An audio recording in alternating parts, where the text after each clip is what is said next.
Olá, seja bem-vindo ao podcast Endocrino Papers. Aqui lhe mostramos como se manter atualizado em endocrinologia, mesmo que você tenha pouco tempo para estudar. Eu sou Ícaro Sampaio Eu sou Patrícia Gadelha. e o assunto hoje é tudo o que você tem que saber sobre os aspectos práticos da aplicação das insulinas.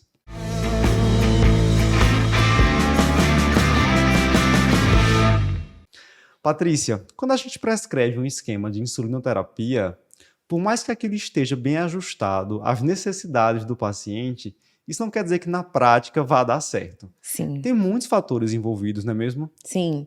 Muitos fatores práticos e a gente sabe que é um ponto particularmente sensível, principalmente para o paciente que tem diabetes tipo 2, que é o que é o que você que está assistindo, ouvindo, vê na maior parte da sua prática, que ele já vinha ali meio que acostumado a usar drogas orais, e daí quando a gente propõe, por N situações, que ele vá fazer a insulinoterapia, um dos principais, assim, entraves é essa questão de ter agulha, de ser injetável. E aí você tem que, entre aspas, gastar um tempinho da sua consulta considerável se aquilo for a primeira vez que ele está fazendo aquela administração. E aí é isso que você falou, às vezes você só prescreve, dá o papelzinho ali para o paciente, crente que vai dar tudo certo, mas se você não fizer essa orientação básica, não vai dar certo. Há serviços em que a gente tem uma equipe muito profissional, Sim. médico, enfermeiro, farmacêutico, o pessoal se ajuda, né? O médico faz a prescrição, o enfermeiro ou farmacêutico dá as orientações em relação à aplicação da insulina, mas isso é uma realidade de poucos centros. Sim, Na a maioria gente das até, a vezes, gente até vê isso em unidade básica, alguns centros universitários. No seu consultório, sim. praticamente não existe. Algumas farmacêuticas dispõem, né, dessa ajuda aí do pessoal que às vezes tem orientadores e tal, mas não é uma coisa que chega para a maior parte dos pacientes. Então, realmente, precisa ter essa informação. Então, até se você está se deparando com isso no seu dia a dia, dá uma olhada, indica o podcast para os seus pacientes, porque muito do que a gente vai falar hoje são coisas que a gente, sempre que o paciente, ou a gente vai iniciar, ou ele volta usando insulina, se tem alguma coisa que está ali meio incompatível dos controles dele com a dose de insulina que você está administrando, você fala, poxa, vamos voltar aqui 2 passos para trás e ver se aquela técnica de administração, se a forma de armazenamento está sendo adequada, porque há alguma coisa que não está batendo. Perfeito.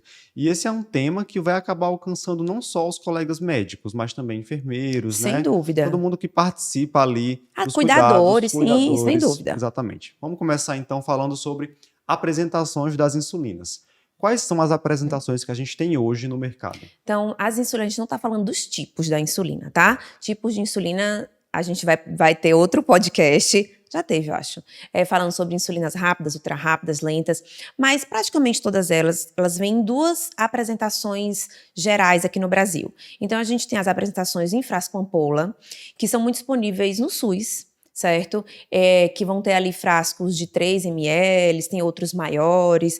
De forma geral, a grande maioria das insulinas vão ter 100 unidades por ml, com raríssimas exceções aqui no Brasil. Então, vão ter frasco ampola de 10 ml até mais.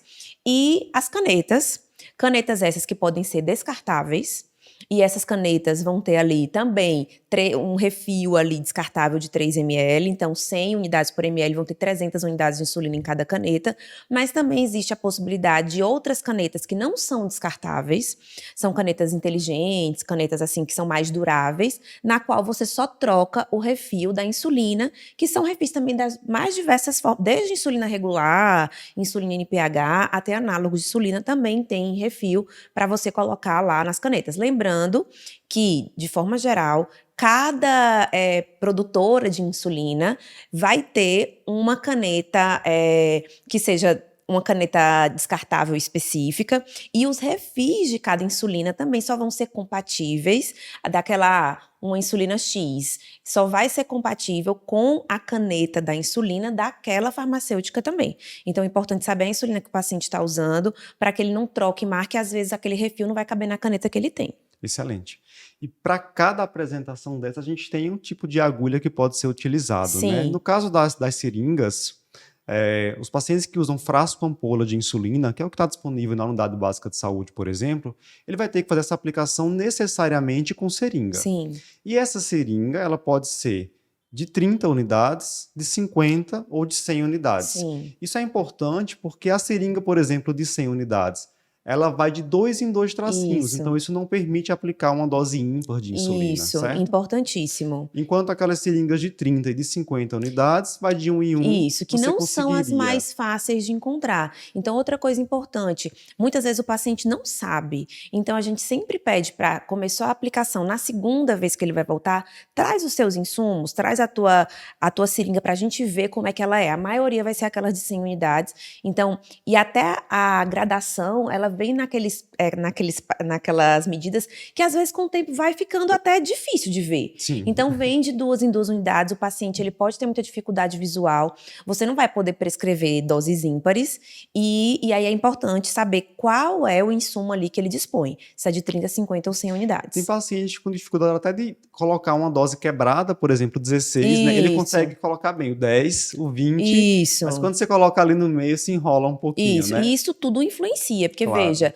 se você está pensando em prescrever ali uma dose de 14 unidades, sabe que ele vai ter que ir no 10 e mais 2 tracinhos. Mas se ele tem alguma dificuldade cognitiva visual, às vezes é melhor que ele coloque ali ou no meio, ou coloque até 10, uma subdose, mas que ele não faça doses erradas. Isso é super importante, porque às vezes o paciente, se ele nunca fez isso, ele não vai saber que tem mais de um tipo de seringa diferente. E aí, ele tem que estar bem orientado para colocar no número certinho, que isso tem toda a diferença, né? Exato. Essas seringas, Patrícia, elas podem vir com agulha fixa ou Sim, com agulhinha por fora para você encaixar. O ideal é a seringa com agulha fixa para que não haja um espaço morto no qual a gente acaba perdendo um pouco da dose Da de dose. insulina. Então, o ideal seria ter uma seringa já com agulha fixa, preferencialmente aquela que permite ao paciente colocar doses ímpares para que você tenha um tratamento mais ajustado. sim. Agora, no caso das canetas, facilita porque aí é só encaixar a agulhinha, A né? agulha, é. E aí, nas canetas, a maioria, elas vão permitir praticamente acoplar todas as marcas de agulha. Então, a caneta, ou ela já vendo com a dose ali, a descartável, ou aquela que você coloca o refil, você vai ter que rosquear uma agulhinha pequenininha para poder administrar a dose da insulina. E aí, essas agulhas podem ser de diferentes tamanhos, né, Sim. Ícaro? A gente tem a agulha de 4 milímetros, 4 e 5 milímetros, que é o tamanho ideal, né, Patrícia? Assim, Sim, criança, adulto, esse é o tamanho exato para atravessar a espessura da pele e depositar a insulina na região do subcutâneo. sim, Uma agulha muito maior que essa pode aumentar o risco de uma aplicação intramuscular isso, e assim haver risco de hipoglicemia. Então, sim. 4 milímetros seria o ideal, até 5 tá ok. Tem também a opção de 6, 8, 8. tem até 12 12. milímetros, que aí já é não recomendado. Isso. Muitas vezes, quando no posto de saúde, o paciente vai dispor ali só das seringas, e às vezes que são as seringas que não têm agulha fixa, né? Sim. São aquelas agulhas que você põe por fora, que a maioria ali vai ser de 8 milímetros. Então, nesse caso, tem que estar atento também para ensinar a técnica correta que a gente vai falar na sequência, Certo. certo? Muito bem, então essas são as apresentações. Sim. Um segundo ponto seria onde a insulina vai ser aplicada. Muitas vezes os pacientes se limitam a um determinado sítio, não conhecem realmente onde eles podem fazer essa aplicação. Isso acaba fazendo com que não haja um rodízio na Sim. aplicação de insulina, levando a outros prejuízos em relação ao controle glicêmico, como a gente vai comentar já já. Quais são então os sítios onde a gente pode aplicar a insulina? Vamos lá, a gente tem abdômen, Sim. e aí no abdômen é importante dar uma distância de 3 dedos em relação à cicatriz umbilical. É muito importante falar, Patrícia, quando a gente fala 3 dedos, não são 3 dedos do examinador, tá? De você que está escutando aqui o podcast. São 3 dedinhos do paciente. Do paciente. Isso. Vai dar uma distância de um lado e do outro do abdômen, pode fazer essa aplicação. Região de coxa. Dá 3 dedos de distância do quadril, abaixo do quadril, 3 dedos acima do joelho, pegando essa região frontal lateral da coxa. Então, traça uma linha ali na região frontal da coxa. Toda essa região lateral é uma região na qual pode ser feita essa aplicação, só dando um pouco de distância do joelho e do quadril. Geralmente, esses locais de aplicação de insulina, eles são distantes de grandes articulações e também de vasos importantes. Sim. Aí a gente tem também membro superior, região posterior do braço, mesma coisa, 3 dedos aqui abaixo do ombro, 3 dedos acima do cotovelo, toda essa área posterior. É uma região que muitas vezes o paciente pode ter um pouco mais de dificuldade de aplicar sozinho, principalmente o paciente mais idoso. Às vezes no consultório eu ensino a usar o encosto de uma cadeira para Sim. facilitar a aplicação, mas é outra opção, então barriga, coxa, braço, e para finalizar a região da nádega, Sim, o superior. quadrante superior externo da nádega, Eu acho que dos 4 é o menos utilizado, Sim, geralmente, né? acaba eu vejo mais sendo utilizado, às vezes, até em gestante. As gestantes ficam um pouco ou muito reticentes em aplicação na região do abdômen, ficam com medo, né, que não tem nenhum problema. A gente usa agulhinhas, como falam, na maioria das vezes, de 4, 5 milímetros, só é suficiente para passar a pele, não chega nem próximo do músculo, então não tem contraindicação de aplicação no abdômen, mesmo paciente gestante, mas muitas delas ficam com medo, ficam meio agoniadas de aplicar Sim, depois, né, compreensível, e né? aí acabam Compreensível. fazendo nessa região mais da nádega, na região superior. E aí é super importante que essas áreas são áreas onde você vai ter uma maior densidade ali de gordura, então a maior chance de aplicar numa área onde tem muito tecido gorduroso subcutâneo, longe de grandes grupamentos musculares. Se você aplica, por exemplo, na região anterior da coxa, a maior chance de você pegar ali o quadríceps, né? Aplicar no músculo e essa insulina vai agir muito mais rápido. Sim, Então, esses locais têm razão de ser, porque é para você justamente aplicar ali onde tem mais gordura. E lembrar de fazer o rodízio, que a gente sempre fala, excelente, né? excelente. Então, o rodízio é mesmo naquele lugar, na parte lateral do abdômen, onde você decidiu fazer a sua maior parte das aplicações, você não vai fazer sempre no mesmo lugar. Então, você vai rodiziando ali, divide aquela parte ali do abdômen em 4 quadrantes, e a cada aplicação, você vai aplicar insulina num desses 4 quadrantes diferentes, com o objetivo de você não fazer uma lipohipertrofia. A gente não tem muito mais lipoatrofia hoje em dia com as insulinas que a gente usa hoje em dia, mas a insulina é um hormônio anabólico, Sim. que leva à produção de acúmulo de gordura. Então, se você começa a aplicar sempre no mesmo lugar, porque fica cômodo, porque começou a fazer uma bolinha lá e fica menos doloroso, aquilo ali pode ser um acúmulo de gordura que esteticamente depois de um tempo vai ficar feio e que acaba que a insulina demora mais para agir, porque ela fica ali retida ali naquela e não tem uma boa distribuição com o Fica passar uma do tempo. absorção completamente errática. Exatamente. Tem até um caso que eu conto no nosso curso de diabetes, de uma paciente que internou no hospital privado aqui de Recife, totalmente descompensada, internou por diabetes compensado. Não era uma crise hiperglicêmica, mas Sim. glicemia de 400, certo? Já usava insulina há bastante tempo, glicada bem elevada, e ela tinha no abdômen um ultrassom. Ela percebeu alguns nódulos e inocentemente fez um ultrassom, né? O que Sei, é achando isso? que era, sei E aí a lá. ultrassom descrevia vários nódulos na região subcutânea. Então era um paciente que tinha uma descompensação simplesmente por não fazer rodízio da aplicação da insulina. É. O paciente que faz esquema basal bolus, então são múltiplas aplicações diárias, esses pacientes obrigatoriamente têm que fazer um rodízio, né? Sim, então isso é super importante, né? Os locais de aplicação, variar os locais de aplicação. Então, até para paciente que costuma fazer atividade física, então, eu sei que depois dessa aplicação aqui do almoço, eu vou fazer atividade física no período da tarde. Então, se eu aplicar numa área que vai ser submetida à atividade física, eu vou ter uma ação mais rápida daquela insulina. Então, na Certo. perna, por exemplo, vou aplicar na coxa.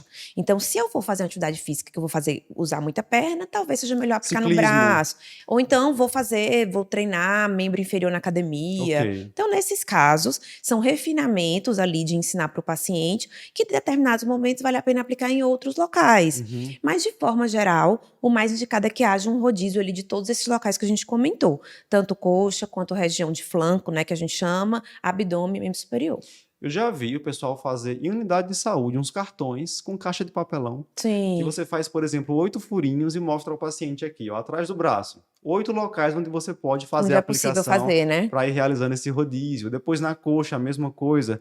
Isso é algo que pode ajudar. No Google Imagens você acha É. facilmente esses cartões para ensinar a fazer o rodízio correto. Porque a gente acha que isso é uma coisa menor, né? Mas pensa fazer várias aplicações ao dia, às vezes você descobriu um canto que dói Sim, menos, sim. e aí você tende a ficar fazendo sempre naquele mesmo local, né?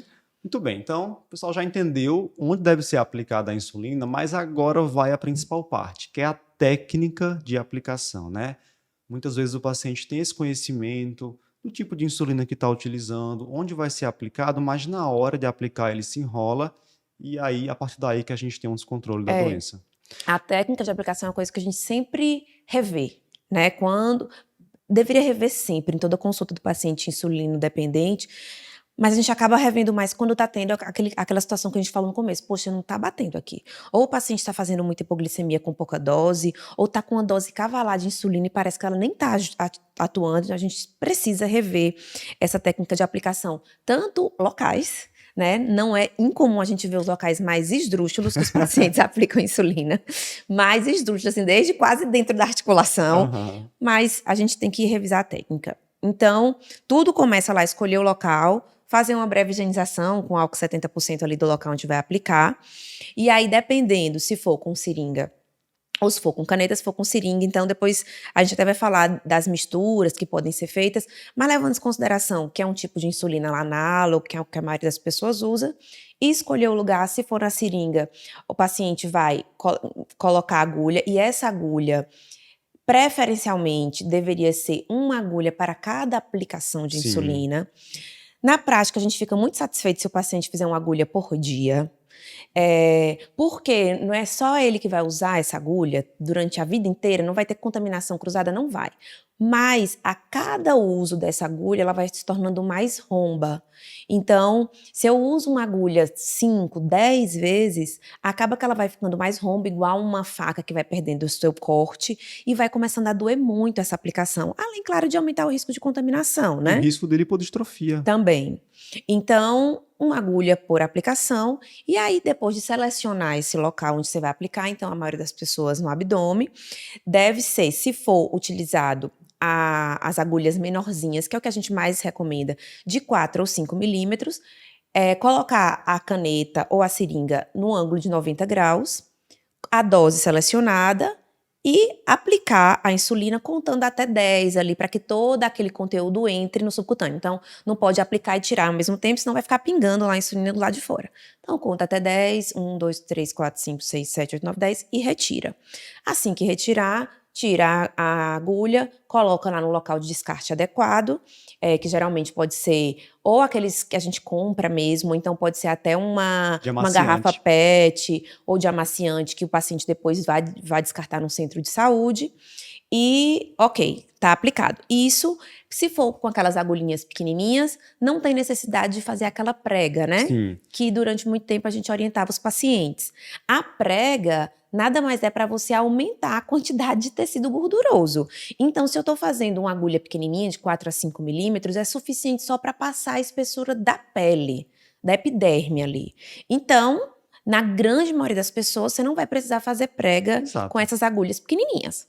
Agora, se for agulha grande, do posto de saúde, que tem 8 milímetros, você não só vai precisar fazer uma prega, né, para poder expor mais tecido ali, então prega mesmo para você pegar uma quantidade maior de tecido subcutâneo, como se for um paciente mais idoso, que tem um tecido subcutâneo muito escasso, você precisa fazer uma inclinação de 45 graus para poder descartar que essa agulha vai depositar a insulina no músculo, né? Excelente, Então, Patrícia. resumindo aí, se for agulhinha pequenininha, não precisa fazer prega, a não ser que seja uma criança, menor de 6 anos, Exato. ou um idoso muito magrinho. A maioria das pessoas não precisa prega. E se for uma agulha maior, de 8 milímetros, por exemplo, você vai precisar fazer uma prega para garantir que aquela insulina não entre no músculo e sim no tecido subcutâneo. Essa questão da prega e do ângulo de aplicação é super importante para a gente garantir essa aplicação no local correto, que é o subcutâneo. Por exemplo, o paciente que tem medo inclina demais, né?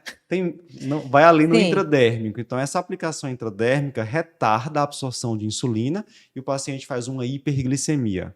Do contrário, uma agulha maior ou não faz a prega quando deveria, tem aplicação intramuscular, absorção mais rápida e o sim, paciente tem hipoglicemia. sim, Então, são cuidados que parecem simples, mas que fazem diferença entre a sim. hiper e a Sim, hipoglicemia, sem certo? dúvida, sem dúvida.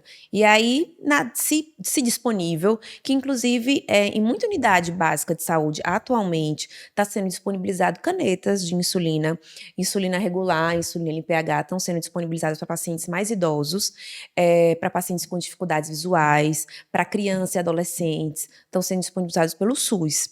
Então, esses pacientes vão receber canetas e no qual você vai poder colocar agulha. Sim.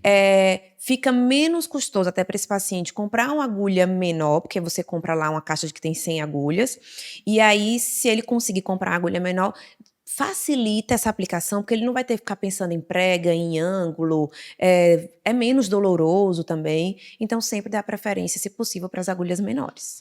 Perfeito. E em relação à pergunta que todo mundo faz pra gente, Ícaro, quando é que eu vou poder misturar as insulinas, né? Para diminuir a quantidade de furada que eu vou levar. Isso vale para aquele paciente que faz a insulina em seringa, Sim. né? Recebe, por exemplo, a insulina NPH, a insulina regular, tem uma prescrição na qual ele faz 20 unidades de NPH antes do café e 10 unidades de insulina regular antes do café. E aí, será que eu posso misturar? Qual que vai ser aspirada primeiro? Então, dica. Das insulinas que a gente vai utilizar como insulina basal, então insulina que tem ação um pouco mais lenta, a NPH é a única que pode ser misturada, certo? Certo. E ela pode ser misturada com as insulinas rápidas, no caso a insulina Sim. regular, e também com os análogos de ação ultra rápida. Então, nesse exemplo, sim, eu poderia misturar NPH com regular antes do café da manhã na mesma seringa, assim fazendo apenas uma aplicação, o que seria mais cômodo, né, menos doloroso para o paciente. E aí vem a questão, inclusive, isso já caiu em prova de título de endocrinologia, Sim. né? Qual insulina vai ser aspirada primeiro? A regular ou a NPH? A insulina NPH, ela tem uma estrutura na forma de cristais, que é justamente o que garante a ação um pouco mais longa, né? Ela é chamada de insulina de ação intermediária, pode durar até 18 horas a sua ação. Enquanto a regular é a insulina de ação mais rápida. Se eu aspirar primeiro a NPH e contaminar aquela agulha com os seus cristais, quando eu for aspirar a insulina regular e colocar a agulha dentro do frasco da regular, eu vou acabar contaminando aquela insulina regular que está dentro daquele frasco e ela perde essa característica de uma insulina rápida. Então é por isso que primeiro a gente vai aspirar a insulina regular e só depois aspirar a NPH para então fazer essa Para não aplicação. contaminar.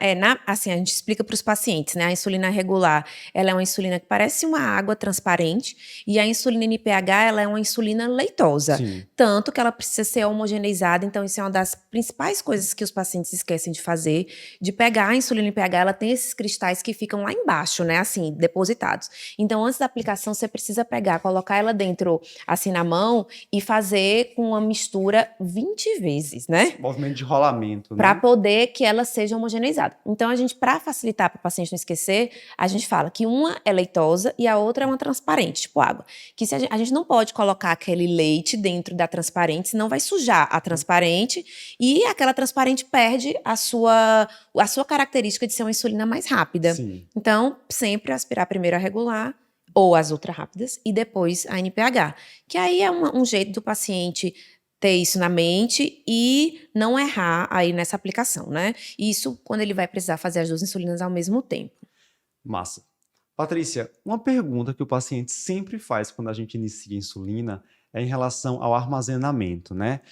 Tem que ficar sempre na geladeira, pode ficar fora. Se aquele paciente que a gente prescreve esquema basal bolos, que ele vai ter que usar um análogo de ação ultra rápida, café, almoço, jantar, ele pergunta se vai levar para o trabalho, como é que vai ser isso agora? Vai ser muito complicado, lá não tem geladeira. Sim. Então tá, explica isso pra gente. Como é que a gente vai armazenar essa insulina em casa? Se eu vou viajar com ela, se eu vou levar para o trabalho, tenho que levar em um recipiente gelado, ela pode ficar em temperatura ambiente, como é isso? Sim.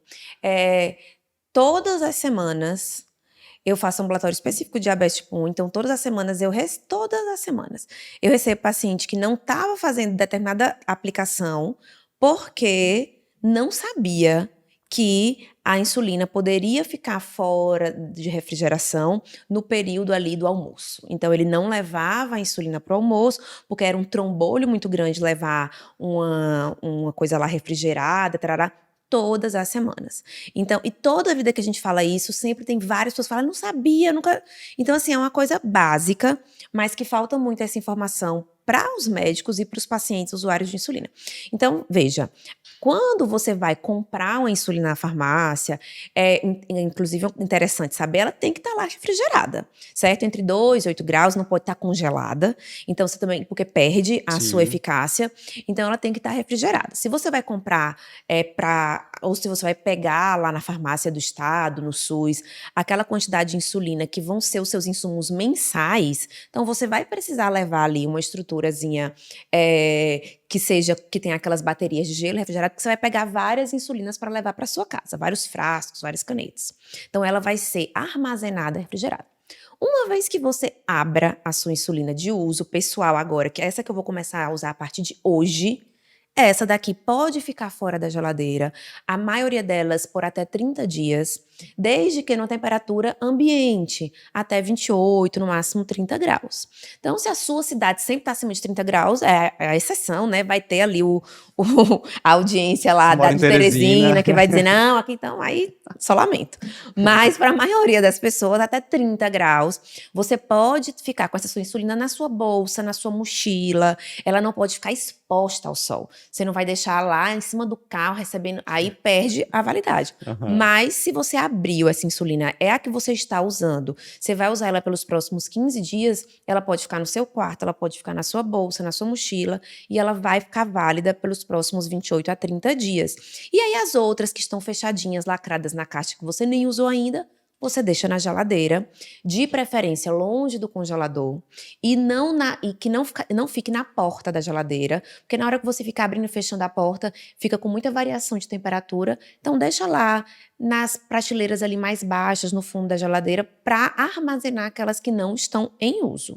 Como você colocou corretamente, Patrícia, a insulina que está lá guardada na farmácia, por exemplo, ela está refrigerada. Sim. Então é importante o paciente, o cuidador que vai até a farmácia do estado, por Isso, vai exemplo. pegar aquela suprimento do mês. Exatamente. Então leva alguma coisa com bateria, com gelo, né? Para manter aquela temperatura até chegar em casa.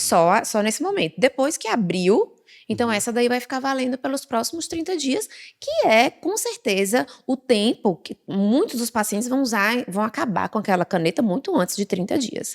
Né? Então é esse o tempo que é recomendado para que deixe aberto em temperatura ambiente. E reforçando em casa na geladeira, né? Não coloca na porta, Sim, porque a porta abre e fecha, varia muito a temperatura, pode estragar a insulina e nem muito próximo do do congelador. congelador, O exato. ideal é ali na parte do meio para baixo, próximo às frutas. Isso. E aí, com isso, o paciente não tem essa desculpa, não tem porquê ele não andar com a insulina que está em uso. Claro que isso fica muito mais fácil com as canetas, né? Porque já está ali prontinha, ele não tem que puxar, mas também pode ser feito com os frascos, para usar com seringa. E a gente vê muito isso nos pacientes que usam múltiplas doses, que tem faculdade, tem trabalho, tem escola. Então precisa carregar essas insulinas e não tem que ser aquele trombolho refrigerado. E aí facilita e muito esse conhecimento pelo paciente que já tem uma vida que já fica mais complicada, tendo que administrar um bocado de coisa.